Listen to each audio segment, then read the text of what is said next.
అదేవిధంగా ప్రతిపక్ష నేతగా ఉన్నటువంటి కేసీఆర్ గారిని కలిసి మరి జనవరి 28 నుంచి 31 వరకు జరిగేటువంటి మన రాష్ట్ర పండుగగా మరి దేశ విదేశాల నుంచి కూడా ఎంతో మంది భక్తులు వచ్చేటువంటి పండుగ, మరి కొంగు బంగారంలా కోరిన కోరికలు తీరుస్తున్నటువంటి సమ్మక్క సారలమ్మ మహాజాతర జరుగుతున్న సందర్భంగా మరి మాజీ ముఖ్యమంత్రి గారు గౌరవ శ్రీ కేసీఆర్ గారిని నేను, మా అక్క సురేఖ అక్క గారు, అదేవిధంగా ఇక్కడ ఆకాంక్ష గారు, మన జిల్లా అధ్యక్షురాలు, మా ములుగు జిల్లా అధ్యక్షుడు డిసిసి మా పైడాకల అశోక్ గారు మేమందరం కలిసి రావడం జరిగింది.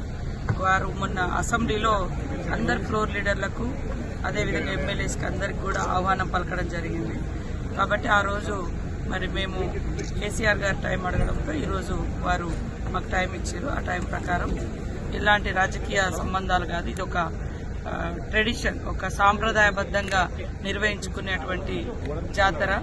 ఆదివాసీ బిడ్డలుగా పుట్టినటువంటి సమ్మక్క సారలమ్మలు కానీ ఈ రాష్ట్రంలో కానీ పక్క రాష్ట్రాల్లో కానీ అందరి దేవుళ్ళుగా ఒక కులము, మతము, ప్రాంతము అనేటువంటి తేడా లేకుండా మరి అందరి కోరిన కోరికలను తీర్చే తల్లులుగా ఉన్నారు. కాబట్టి ఈ యొక్క మహాజాతరకు మేము ఆహ్వానించడం జరిగింది. వారు అదేవిధంగా కేసీఆర్ గారు, వారి సతీమణి శోభమ్మ గారు కూడా ఇద్దరు కూడా కూర్చొని మేము ఇచ్చినటువంటి ఆహ్వానాన్ని స్వీకరించడం జరిగింది.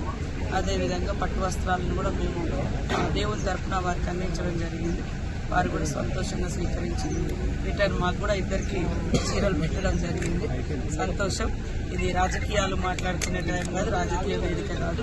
ఇది మన రాష్ట్రంలో 96లోనే సమ్మక్క సారలమ్మ జాతరను స్టేట్ ఫెస్టివల్గా ప్రకటించుకోవడం జరిగింది. కాబట్టి అన్ని పక్షాలను, అన్ని కులాలు, అన్ని మతాలు, అన్ని ప్రాంతాలను కూడా ఆ ప్రాంత ఆడబిడ్డలుగా మేము ఆహ్వానించడం జరుగుతుంది. కాబట్టి తప్పకుండా వారు కూడా రావాలని కోరినాం. వారు కూడా సానుకూలంగా స్పందించడం జరిగింది. ఓకే మేడం, మేడం మేడం చెప్పండి చెప్పండి ఏం కాదు మేడం చెప్పండి తీసుకోండి.